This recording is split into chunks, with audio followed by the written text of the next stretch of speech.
मेरे पीछे। और हमारी ट्रेन अभी इस यहाँ से यहाँ आई थी, अभी इसका लोको पीछे चला जाएगा। अभी ये देखो संबलपुर के स्टेशन के मैं आया हूँ और मैंने यहाँ पे एक AC टायरिंग रूम बुक किया है।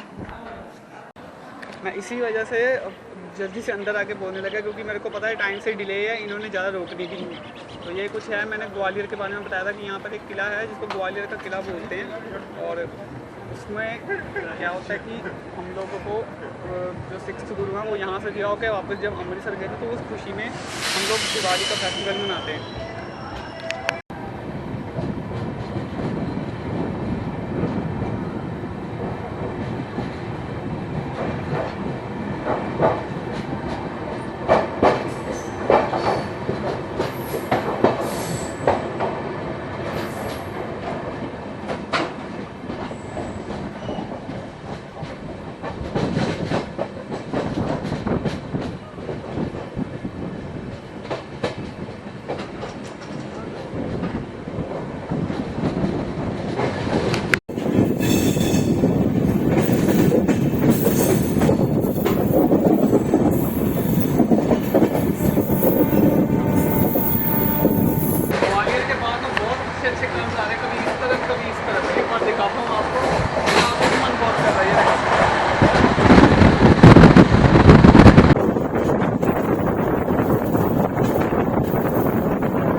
लगभग 2:37 हो रहे हैं। इसका 2:15 का अराइवल था झांसी पे, 2:37 पे अभी ये एंटर कर रहे हैं झांसी में। और झांसी पे मैंने अपना जो लंच वगैरह मैंने मंगवा लिया क्योंकि मेरे को लगता नहीं ज़्यादा देर किसी भी स्टेशन पे रुकेगी। हर स्टेशन पे टाइम से डिले पहुंच रही है और 2 मिनट रुक रही है। ग्वालियर पे आपको दिखा है 2 मिनट रुकी फिर चल पड़ी। आगरा पे भी बस 3-4 मिनट रुकी थी। तो मैंने थोड़ा ऑर्डर मंगवा देता हूँ, सीट पे तो दे जाएंगे, है ना। तो अभी वहाँ पे जाके मेरे को पहले रिसीव करना है अपना ऑर्डर। अभी उनका फ़ोन भी आया था, वो कहता कि अपनी सीट पे ही रहना।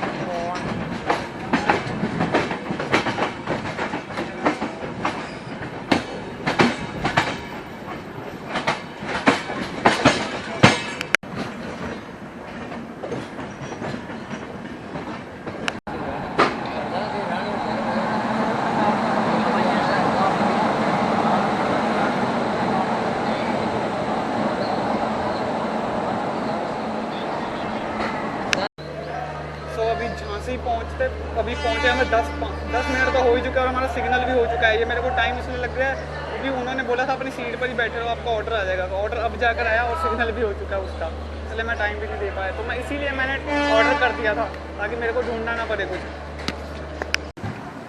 देखो यही सबसे ज़्यादा दिक्कत होती है क्योंकि ट्रेन ऑलरेडी डिले होती है ना, तो आप फिर अपने लिए कुछ देख भी नहीं सकते। इसी का है, इसीलिए मेरे को डिपार्चर भी अब यहीं से लेना पड़ रहा है।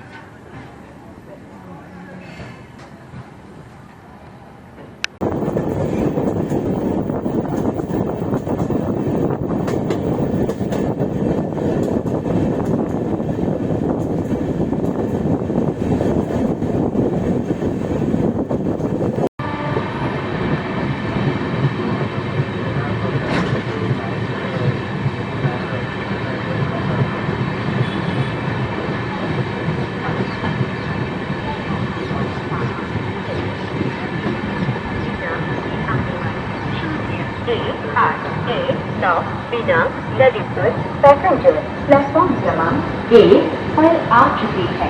May I have your attention please? 0859 बिना Lalitpur passenger has arrived on platform number 5. May I have your attention?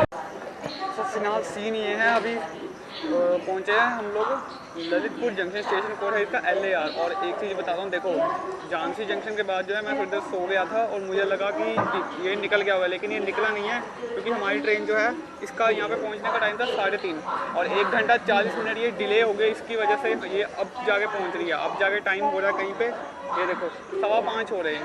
कितना डिले हो चुकी है अब ये हमारी ट्रेन। मुझे लगता है सुबह संबलपुर मुझे लगता है डिले पहुँचाएगी उस हिसाब से। तो यहाँ से मेरा कम से कम पानी का अरेंजमेंट तो होगा।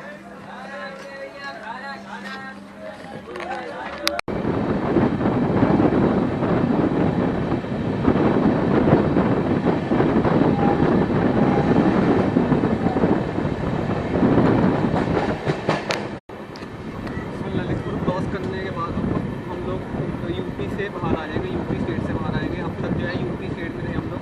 पहले देखो सुबह आया मथुरा आ गया, वो यूपी स्टेट में, फिर आए ग्वालियर जो कि MP में था, फिर झांसी और ये ललितपुर यूपी में। अभी कोई यूपी में नहीं आएगा, अभी मध्य प्रदेश में आएगा। अगर गट्टी मुड़वाड़ा फिर आगे चल।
आई होप अब मैं आपको दिख पा रहा हूँ क्योंकि इधर अंधेरा बहुत है और अंधेरा हो गया तो इस बात से ना रात को व्लॉग करना थोड़ा मुश्किल होता है। फिलहाल शाम के 6:15 हो रहे हैं और अभी हम लोग पहुँचे Bina Malkhedi junction. Station code MAKR। ये जो स्टेशन है ये बीना में ही पड़ता है, जो बीना में आता है। और यहाँ की जो एक ओमन ऑयल रिफाइनरी है जो फेमस यहाँ की एक बड़ी ऑयल रिफाइनरी है। प्लेटफॉर्म पे तो कुछ है ही नहीं, देखो।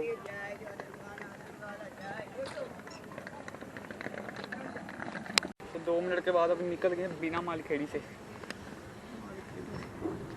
और यहाँ पे भी ट्रेन जो है डिले ही आई है। 1 घंटा 10 मिनट यहाँ पे डिले आई है। और देखते हैं, पहले 1 घंटा 40 मिनट डिले थी जब ललितपुर पर थी, यहाँ पे 1 घंटा 10 मिनट डिले है। और देखते हैं आगे जाके कितना कवर करती है।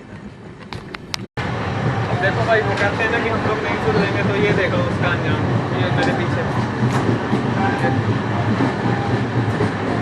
और यार इसको आप बताओ कि इसमें किसकी गलती है? इसमें देखो, इसको ट्रेन को चले हुए अभी ज़्यादा टाइम हुआ नहीं है नॉर्मल हुआ, क्योंकि मैं पहले LHB चली थी। आप देख लो ये हाल हो रहा है उसका। पता नहीं क्या होगा। और ये देखो यहाँ पे भी सारा छुपा हुआ है जो भी है, रेड हुआ हुआ है। नई ट्रेनें ज़्यादा देर तक नहीं रह सकती यहाँ पे।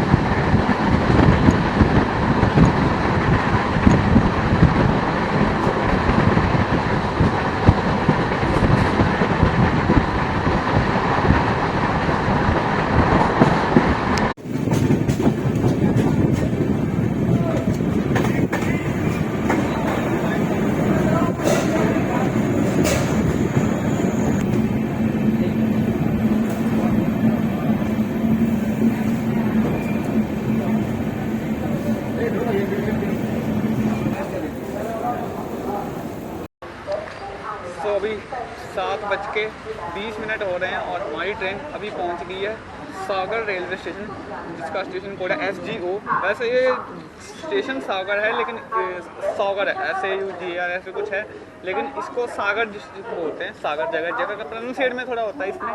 तो सागर पहुँचे और 2 प्लेटफॉर्म का ये रेलवे स्टेशन वैसे ही है। बाकी रौनक तो है वैसे यहाँ पे बहुत, पिछले जगह से तो बहुत ज़्यादा यहाँ पे क्राउड है वैसे।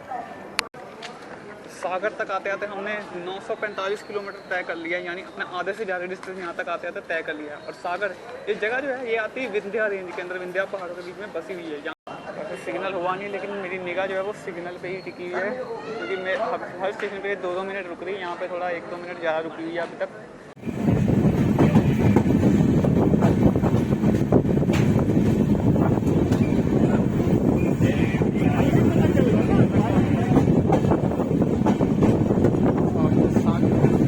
तो अभी रात के 9:30 होने जा रहे हैं और मैं अभी डिनर वगैरह मैंने कर लिया और मैं पेंट्री गया था। पेंट्री में मैंने वेज बिरयानी लेकर आया 90 के करीब खाली थी एक तरह के। और अब मैं सोने की तैयारी करने लगा हूँ। उसके बाद मैं 10 बजे तक सो जाऊँगा। अब मैं आपसे सुबह मिलूँगा। सुबह मुझे थोड़ा जल्दी छूट जाए। मैं सारे आज क्या पता ये टाइम कवर कर दिया, तो 1 घंटे ज़्यादा लेट चल रही है। और good night and see you.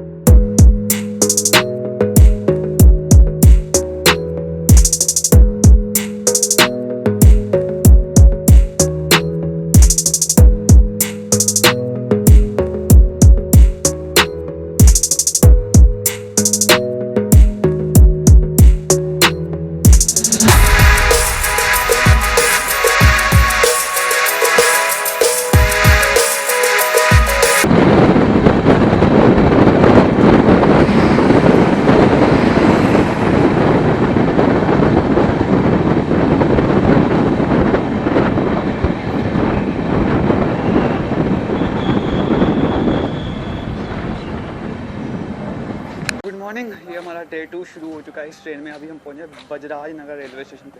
रात में आया था बिलासपुर और अभी सुबह में निकला था वो अपना रायगढ़ छत्तीसगढ़ में था। अभी हम हैं उड़ीसा में। ब्रजराज नगर जो है एक स्मॉल टाउन है उड़ीसा का, जो कि आता है झारसुगुड़ा डिस्ट्रिक्ट में। और जहाँ यहाँ पे एक जो रिवर है छोटी ईब रिवर, जो कि सबसे छोटे नाम की रिवर है। और एक जगह भी है ईब, आगे चल के वही आएगी। खास नहीं, छोटा सा ये रेलवे स्टेशन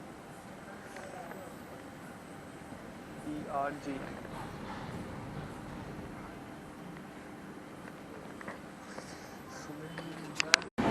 और अभी ये ब्रजराज नगर से निकली है और ट्रेन जो है हमारी आधा घंटा डिले चल रही है अभी फिलहाल। और रात में तो 1 घंटे से ज़्यादा डिले हो गई थी। बीच में करती हूँ हमारा मेरे ख्याल से जब आया तब तो मेरे ख्याल से 1 घंटा 45 मिनट लेट हो गए।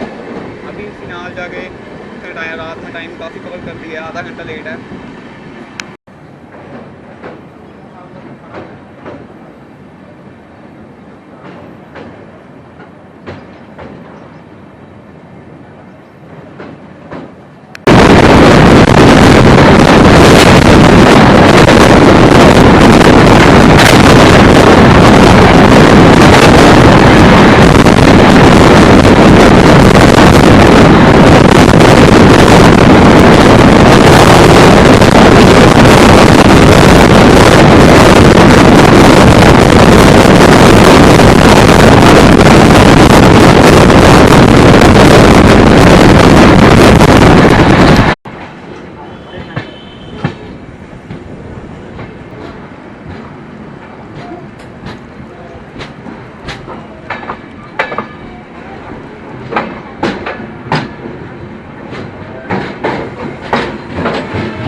1702 किलोमीटर हमने लुधियाना से संबलपुर तक अभी तय कर लिया। मेरी ट्रेन आ चुकी है। अभी मैं हूँ संबलपुर में। स्टेशन कोड है इसका SBP। यहाँ पर टोटल 4 प्लेटफॉर्म है और हमने टोटल जो डिस्टेंस ट्रैवल जो हमने टोटल टाइम लिया वो 29 घंटे 35 मिनट का टाइम हमें यहाँ पर लग गया आते लुधियाना से यहाँ तक।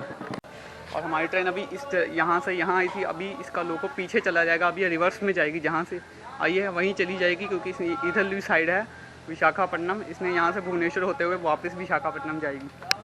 और एक सेकंड, अभी वीडियो ख़त्म हुआ नहीं है। ये देखो संबलपुर के स्टेशन के मैं आया हूँ और मैंने यहाँ पे एक AC टायरिंग रूम बुक किया है। अंदर आते ही सबसे पहले तो ये AC दरवाज़ा देखो AC रिटायरिंग रूम। इसके लिए मैंने 24 घंटे के पे किए हैं 620 रुपये। और ये रिटायरिंग रूम इतना ही नहीं है, आपको दिखाता हूँ एक बार। AC रिटायरिंग रूम है संबलपुर पे, ये देखो।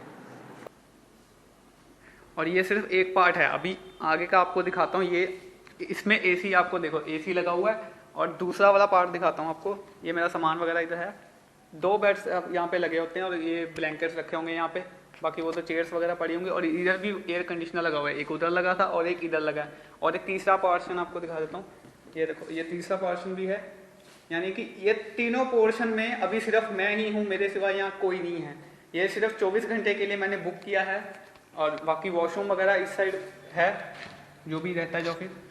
तो ये मेरे को जो पूरा पोर्शन ये मेरे को पड़ा है सिर्फ 620 रुपये में। मेरे को ही नहीं, आप अगर नॉर्मल पर्सन की तरह ही मैंने बुक करवाई है, नहीं कि मेरे पापा इंडियन रेलवेज में है, तो मेरे को 620 में पड़ रहा है। 620 इसका जेन्युइन रेट है। अगर यहाँ पर मैंने जब पहले आया था तो किसी से पूछा था कि रिटायरिंग रूम मिलता, तो उन्होंने बोला मिल जाता है, आप काउंटर पे जाइए। मैं काउंटर पे गया और यहाँ पे पता है कि आपको अपना आधार कार्ड ID प्रूफ वगैरह आधार कार्ड ले लेना, उसकी जेरॉक्स कॉपी करवा के उसके पीछे ना वो कुछ फॉर्म वहाँ पे बोलेंगे आपको, वो लिखना पड़ेगा कि कितने टाइम के लिए चाहिए, क्या चाहिए, वो फॉर्मेलिटीज वगैरह पूरी करेंगे। फिर अगर अवेलेबल होगा तो मिलेगा, क्योंकि मैंने नॉन AC बुक करवाना था, वो अवेलेबल नहीं था, इसलिए मेरे को ये करवाना था। जब मैंने देखा तो मेरे को अच्छा लगा, इसलिए आपको बता रहा हूँ। So that's it. अब मेरे इस ब्लॉग में इतना ही। उम्मीद है आपको मेरा ब्लॉग पसंद आया होगा तो लाइक करना और चैनल को सब्सक्राइब कर देना। Till then good bye. अभी मिलूंगा आपसे अगले ब्लॉग में। Okay and take care.